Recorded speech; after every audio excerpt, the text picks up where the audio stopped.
The dinner rush always felt heavier on Tuesdays. Not louder, just heavier, like the building itself had sunk a little deeper into the ground and everyone inside had to carry that weight on their backs. The fluorescent lights buzzed softly above the vinyl booths, and the smell of grilled onions clung to the air no matter how often the vents ran. Maya tied her apron tighter around her waist and glanced at the clock near the kitchen pass. 2 more hours. Just 2 more. Her feet already ached, but she pushed the feeling aside. Pain was something she had learned to negotiate with, acknowledge it, then keep moving. Table 17 had just been seated, and from a distance, she could already tell this guest would be different. He sat alone, straight-backed, coat folded neatly beside him, his presence oddly calm in the middle of the diner's constant motion. Maya approached with her notepad ready, smoothing her expression into the warm, neutral smile she practiced every day. "Good evening," she said. "Can I start you with something to drink?" The man barely looked up. His suit was dark, perfectly tailored, the fabric catching the light in a way that hinted at expense without trying to show off. A watch rested on his wrist, understated but unmistakably valuable. "Water is fine," he said. His voice was even, controlled.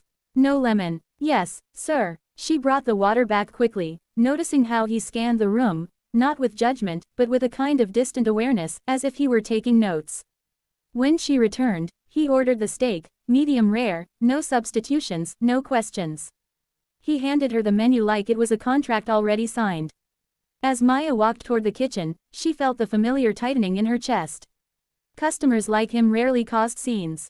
They didn't complain, didn't yell. But they often left something worse behind, nothing. The grill sizzled as the cook dropped the steak onto the hot surface. Maya waited, leaning against the counter, rubbing her thumb over a faint scar on her hand from a burn years ago. She thought of her daughter, Sophia, sitting at home with her coloring books, probably asking the neighbor when mom would be back. Maya had promised her pancakes in the morning, even though she knew she'd barely sleep. She carried the plate out carefully, setting it in front of the man. "Medium rare steak," she said. "Please let me know if you need anything else." He nodded, already cutting into it. Throughout the meal, Maya checked in just enough to be attentive without being intrusive. She refilled his water twice, cleared his salad plate, and noticed he ate slowly, deliberately, like time bent around him instead of the other way around. There was no phone on the table, no distractions. Just him and the food. At one point, their eyes met. "Everything okay?" Maya asked. "Yes," he replied. "Thank you." 2 words. Polite. Final. She moved on to other tables, families with restless kids, a couple arguing quietly, 2 teenagers splitting fries and laughing too loud. The diner hummed with small human dramas, all overlapping, all temporary. When she returned to table 17, the steak plate was clean. The man placed his napkin neatly beside it and reached for his coat. "I'll take the check whenever you're ready," he said. Maya brought it promptly, sliding the black folder onto the table. She watched from the corner of her eye as he opened it, glanced inside, and pulled out a card. No pause, no hesitation. He stood, tucked the receipt back into the folder, and looked at her. "Have a good evening," he said. "You too," Maya replied, her smile automatic. The bell over the door jingled softly as he left, and just like that, he was gone. No drama, no mess. Maya waited a moment before returning to the table.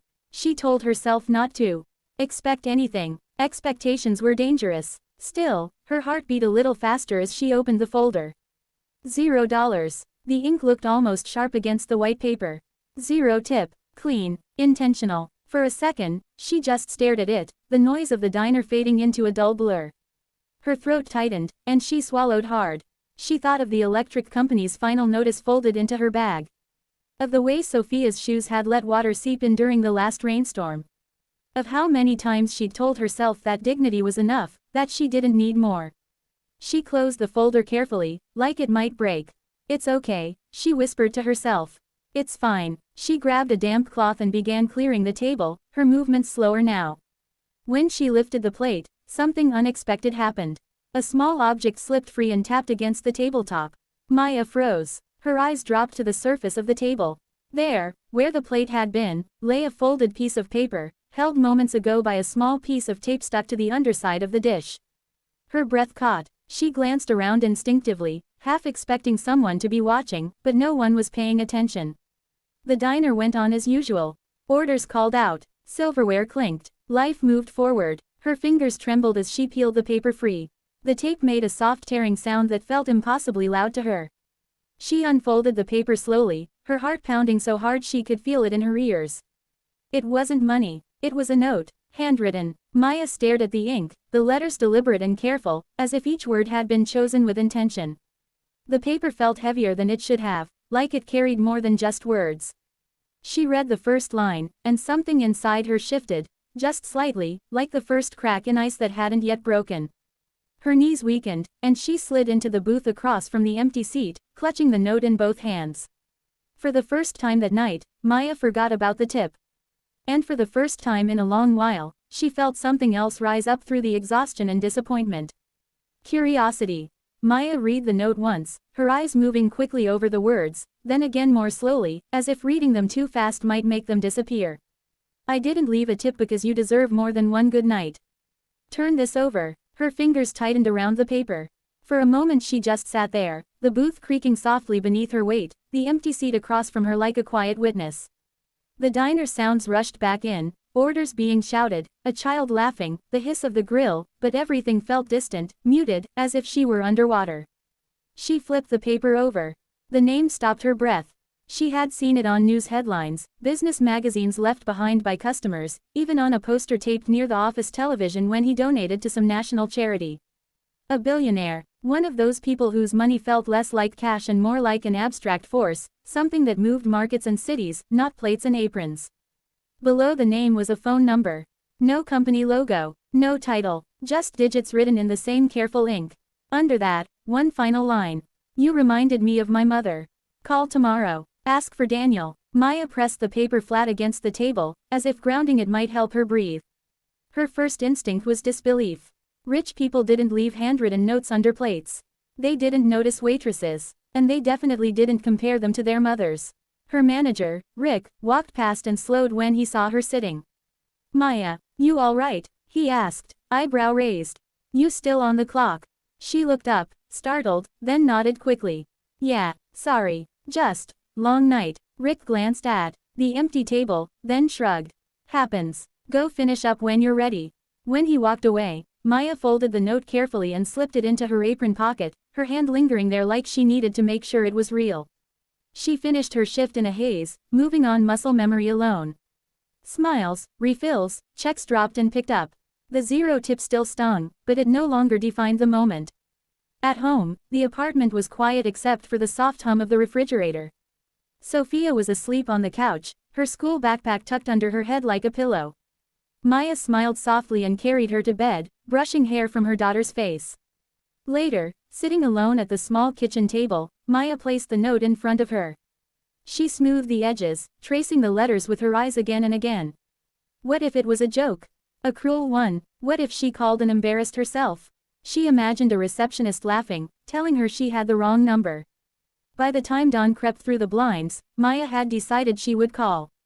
Not because she expected anything, but because not calling would haunt her far longer than rejection ever could. After dropping Sophia at school, Maya sat in her car for a long moment, staring at the phone in her hands. Her palms were damp, her heart pounded like she was about to confess something enormous. She dialed. Good morning, Daniel's office, a woman answered, her voice calm and professional.